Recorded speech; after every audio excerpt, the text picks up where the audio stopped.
हाय देखो तो कैसा जमाना आ गया है। पूरी उल्टी गंगा बह रही है। ये मेरा बेटा कब से ऐसा हो गया है। 10वीं के बाद हॉस्टल जाने से पहले तक मेरे साथ रहा है।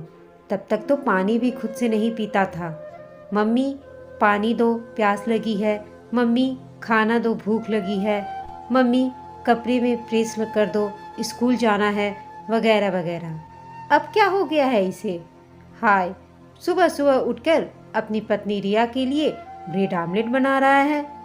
अरे शुभम, तू छोड़ दे बेटा, मैं बना देती हूँ बहू के लिए नाश्ता। तू रसोई में क्यों आ गया। चाकू दे दे मुझे, तू प्याज काटेगा तो हाथ कट जाएंगे तेरे। सरोजनी जी ने अपने बेटे के हाथ से चाकू लेने की कोशिश की, जो किचन में आमलेट के लिए प्याज काट रहा था। शुभम बोला, अरे नहीं मम्मी, मैं कर लूँगा सब। हॉस्टल में रहकर सबकी आदत लग गई है मुझे। तुम 2-4 दिनों के लिए आई हो, आराम करो। वापस जाओगी तो फिर से काम ही तो करोगी। पिताजी की सेवा करोगी इस उम्र में भी। शुभम ने कहा तो सरोजनी जी को गुस्सा आ गया। तो क्या बुराई है पति की सेवा करने में। अर्धांगिनी हूँ उनकी। पत्नी धर्म तब तक निभाऊंगी जब तक जान है। और तू भी तो ऐसा ही था। जब तक मेरे पास था हर जरूरत की फरमाइश मैं ही तो पूरी करती थी। तेरा यह रूप आज ही देख रही हूँ मैं पहली बार। सरोजनी जी तमक कर बोली, पहली बार आई भी तो हो मेरे पास मम्मी। शादी के बाद मैं और रिया इस शहर में आ गए और तुम गांव में रह गई। तुम्हें फुर्सत ही नहीं मिलती कि हमारे पास आओ। इस बार आई भी हो तो वापसी का टिकट कटवा कर, कि तुम्हारे बिना पिताजी का ख्याल कौन रखेगा। पिताजी का रिटायर्ड ग्रुप मेंबर का चुनाव आ रहा है, इसलिए वह तुम्हारे साथ आ नहीं पाए। और तुम यहाँ आकर भी दिन रात उन्हीं के लिए सोचती रहती हो, नहाए कि नहीं, खाए कि नहीं। शुभम हंसते हुए बोला, क्या खुसर फुसर हो रही है माँ बेटे में। सरोजनी जी की बहू रिया अपने कमरे से बाहर आकर बोली। उसने कोट पैंट पहन रखा था और हाथ में लैपटॉप का बैग था। शायद वो ऑफिस के लिए तैयार थी। कुछ नहीं बहू, मैं इसे बोल रही थी कि मैं आमलेट बना देती हूँ, कहीं इसका हाथ जल ना जाए। इसे इस सब की आदत नहीं है ना। सरोजनी जी बोल पड़ी, मम्मी जी कुक देर से आती है इसलिए ये बना रहे हैं। वैसे आज मेरी मीटिंग थी इसलिए जल्दी जाना था मुझे ऑफिस। मैं कैंटीन में खा लेती। तुम क्यों परेशान हो रहे हो मेरे लिए। रिया सासू माँ की बातों से थोड़ा परेशान हो गई। वैसे तो अक्सर सुबह उसे ब्रेकफास्ट बनाकर खिलाता था, पर इस बार वह असहज महसूस करने लगी। कोई बात नहीं रिया, तुम्हें देर हो रही है। ब्रेकफास्ट रोल कर दिया है, इसे गाड़ी में बैठने के बाद खा लेना। और इस लंच बॉक्स को भी रखो, इसमें फ्रूट रख दिया है। ड्राइवर को ज़्यादा तेज ड्राइव करने के लिए मत बोलना, आराम से जाओ। शुभम ने टिफिन और रोल रिया के हाथों में पकड़ाते हुए कहा। रिया जल्दी जल्दी शूज पहनकर निकल गई। सरोजनी जी को सब कुछ अटपटा सा लगने लगा था। वह चुपचाप बाहर आकर लॉन में लगे झूले पर बैठ गई। वैसे वह रूढ़िवादी स्त्री नहीं थी जिसे कोई नियम टूटना पसंद न हो। रिया को अपनी पसंद से, उसके खुले विचार और उसकी योग्यता देखकर ही उन्होंने अपने इकलौते बेटे के लिए पसंद किया था। लेकिन उनके ख्याल से स्त्री को स्त्री धर्म निभाना चाहिए। रिया की मीटिंग थी तो 1 घंटे पहले उठ जाती, अपना नाश्ता ही बना लेती, हमारा ना सही। शुभम भी तो रात भर लैपटॉप पर काम करता है, अभी 8 बजे नाश्ता करके सो जाएगा। उसकी नाइट ड्यूटी चल रही है, रात भर काम और सुबह सुबह किचन में। ये कैसी बात हुई। वैसे मैं कौन होती हूँ इन दोनों की जिंदगी में दखल अंदाजी करने वाली। खुशी खुशी रहें जैसे इनकी इच्छा हो। मैं यहाँ रिया को डॉक्टर से दिखाने आई हूँ, दिखाकर चली जाऊंगी वापस। तभी शुभम ने बुला लिया कि रिया की तबीयत ठीक नहीं है, उसे डॉक्टर से दिखाना है। वैसे तो रिया स्वस्थ दिख रही है, पता नहीं फिर क्यों शुभम ने मुझे बुलाया कि जल्दी आओ, रिया की तबीयत खराब है। तभी शुभम आया। किस सोच में डूबी हो मम्मी, लो चाय पी लो। शुभम की आवाज़ से सरोजनी जी की तंद्रा टूटी। कुछ नहीं, कितना सुंदर घर लिया है बेटा तुमने। ये लॉन तो दिल जीत गई, ये झूला, ये हरे घास, ये फूल की क्यारी और गमले। सरोजनी जी ने बात बदलते हुए कहा, तुम्हें याद है मम्मी, एक बार तुम सिन्हा साहब पापा के बॉस के घर पार्टी में गई थी। वहाँ से आने के बाद तुम कितना खुश थी, बार बार उनके घर की तारीफ कर रही थी। उनके घर की कुर्सी, लॉन में लगा झूला, हरे हरे घास, नौकर चाकर का हुजूम। पर तुमने ये बात किसी को पता ही नहीं चलने दिया कि वैसा घर, वैसी सुख सुविधा तुम्हें भी चाहिए। पर तुम्हारी ख्वाहिश पूरी करनी तो दूर, किसी ने तुम्हारी बातें भी नहीं सुनी। हाँ, पापा के हाथ में नहीं था उतना सब कुछ तुम्हारे लिए करना, संयुक्त परिवार, अकेली उनकी छोटी सी सरकारी नौकरी। पर तुम्हें सुनना तो उनके हाथ में था ना, तुम्हारी खुशी को महसूस करना तो उनके हाथ में था ना। तुम कहती हो ना कि उनका ख्याल रखना, उनके परिवार का ख्याल रखना तुम्हारा कर्तव्य एक स्त्री का स्त्री धर्म है, तो उनका और उनके परिवार का भी तो तुम्हारे प्रति कुछ कर्तव्य होना चाहिए ना माँ। पिताजी तुम्हारी तरह नहीं बन सकते थे, लेकिन इतना तो कर सकते थे कि जब तुम खाना खा रही हो तब तुम्हें अपने आए हुए मित्र के लिए चाय बनाने के लिए ना बुलाएं।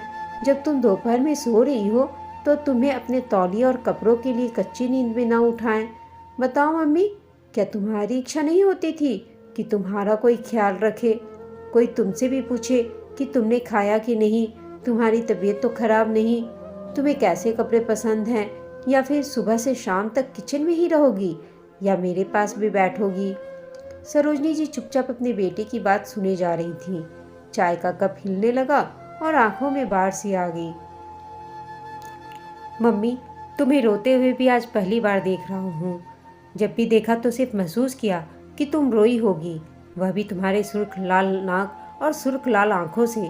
इस बार शुभम की बात पर सरोजनी जी के होठों पर थोड़ी सी रोती हुई मुस्कान आई तो शुभम भी गहरी सांस लेकर बोला, रिया की तबीयत बिल्कुल ठीक है। मैंने तुम्हें झूठ बोलकर यहाँ बुलाया है कि वह बीमार है। इस घर के गृह प्रवेश के बाद तुम अब यहाँ पहली बार आई हो। उस फंक्शन के वक्त ये घर पूरी तरह नहीं बना था। जब इसे मैंने तुम्हारे सपनों की तरह सजाया तो तुम्हें फुर्सत ही नहीं मिल रही थी यहाँ आने की, इसे देखने की। तुम्हें सिन्हा साहब वाला घर कितना पसंद था। अब आंसू पोंछो और बताओ, कैसा लगा यह घर? ये खूबसूरत लॉन, घर के खूबसूरत दीवार, खूबसूरत पेंटिंग, घर के नौकर चाकर, तुम्हारा बेटा और तुम्हारी बहू। हंसते हुए शुभम माँ के हाथ से चाय का प्याली लेकर झूले को धीरे धीरे हिलाने लगा। सरोजनी जी अभी भी चुप थी। उन्हें सब कुछ याद आ रहा था, कैसे सिन्हा साहब का घर का जैसे ही तारीफ की पर उनकी सासू माँ बिफर पड़ी थी और बोली, इसे बाहर मत ले जाया कर, इसका दिमाग खराब हो जाता है बाहर की दुनिया की चकाचौंध देखकर। वह सिर्फ काम ही तो करती थी, सुबह से रात तक, बस सबों की सेवा। उसका कोई ख्याल रखे ये तो स्वप्न में भी आया, पर तो कभी धरातल पर उसने आने न दिया, क्योंकि इसके बदले सिर्फ निराशा ही हाथ आती। पर मेरे स्वप्न को मेरे बेटे ने कैसे पढ़ लिया? वह तो चुपचाप बैठा रहता था और अपनी फरमाइश करता रहता था। जब उसके पास जाती थी तो अपने पास बिठा लेता था और घंटों अपनी स्कूल की कहानी सुनाता था। आज समझ आया कि वह फरमाइशों के बहाने अपने पास मुझे बुलाकर कुछ फुर्सत के क्षण मुझे देता था। मम्मी, जब पत्नी पति धर्म निभाती है तो पति पत्नी धर्म क्यों न निभाए? एक परिवार में एक ही व्यक्ति सबों का ख्याल क्यों रखे? मैं रिया को आप बनने नहीं देना चाहता। वह सुबह उठकर अपना ब्रेकफास्ट बना सकती थी, लेकिन अगर मैं रात से जागा हूँ तो उसके उठने से पहले उसके लिए ब्रेकफास्ट बना दिया तो क्या गलत है? वह मेरी अर्धांगिनी है तो मेरा भी तो कोई कर्तव्य है उसके लिए। प्यार और आराम दोनों हक है उसका। वह जब मेरे लिए ऑफिस जाने से पहले सोने खाने का इंतजाम कर जाती है, सुबह से थक कर ऑफिस से आने के बाद मेरे लिए समय निकालकर मेरी हर सुविधा का ध्यान रखती है, वह जब पत्नी धर्म निभा रही है तो मैं पति धर्म क्यों न निभाऊं? बेटा, जिंदगी भर जो किया उसी को सत्य मानती रही और वही सोच भी बन गई मेरी। स्त्री धर्म तो निभाया पर आत्म सुख के लिए कभी न सोचा। सरोजनी जी बोली, तुम बिल्कुल सही हो। कर्तव्य एक ही व्यक्ति क्यों निभाए? जब परिवार सभी का है तो स्त्री धर्म का अर्थ यह तो नहीं कि वह खुद के समर्पण तक सीमित हो। प्यार और आराम सभी का हक है। सरोजनी जी भावुक होकर बोली, तो अब तुम्हारी बारी है मम्मी, प्यार और आराम की। पिताजी तो रिटायर कर गए, हमारे पास आओ, यहाँ रहो। जब पिताजी नहा रहे होंगे, यहाँ बाथरूम भी बहुत बड़ा है, कपड़े अंदर रखने की जगह है, तुम्हें बार बार आवाज़ देने की जरूरत भी नहीं पड़ेगी। यह सब सुन सरोजनी जी को लगा जैसे उनकी पूरी जिंदगी दूसरों की सेवा में ही निकल गई। तभी उन्होंने कहा, बेटा, तू कल पूछ रहा था ना कि रिटर्न टिकट को एक्सटेंड कराने के लिए, शुभम बोला, हाँ मम्मी, करा दूँ एक्सटेंड? शुभम खुशी होकर बोला, नहीं, एक्सटेंड नहीं, कैंसिल करा दे बेटा। कुछ दिन अपने बहू बेटे के साथ यहीं रहूँगी, इस खूबसूरत घर में। अब मैं अपने सपनों का साकार घर मुझे मिल गया है। मेरा बेटा लाखों में एक। आज खुद को काला टीका लगवाऊंगी, खुद की पीठ थपथपाऊंगी, अपनी परवरिश को सराहूंगी। सरोजनी जी अपने बेटे को गले लगाकर स्वर्ग की अनुभूति कर रही थी। दोस्तों, ये आज के जनरेशन में अक्सर देखा गया है कि नए जोड़े एक दूसरे का ख्याल बखूबी रखते हैं। ये एक नया आयाम है। ये हमारे लिए दिए हुए संस्कार है जो हमारे बच्चे एक नई सोसाइटी को जन्म दे रहे हैं, जहाँ पर आराम और प्यार सभी का हक है। बहू और पत्नी का अर्थ ये नहीं कि वह सिर्फ सेवा करे। बहू और पत्नी का अर्थ है एक जिम्मेदार लड़की, जिसके साथ जिम्मेदार बन आपको ज़िंदगी बितानी है। आपको यह कहानी कैसी लगी हमें कमेंट करके बताइएगा। साथ ही कहानी अच्छी लगी हो तो इसे लाइक, शेयर और चैनल को सब्सक्राइब करना ना भूलें। कहानी सुनने के लिए आप सबका धन्यवाद।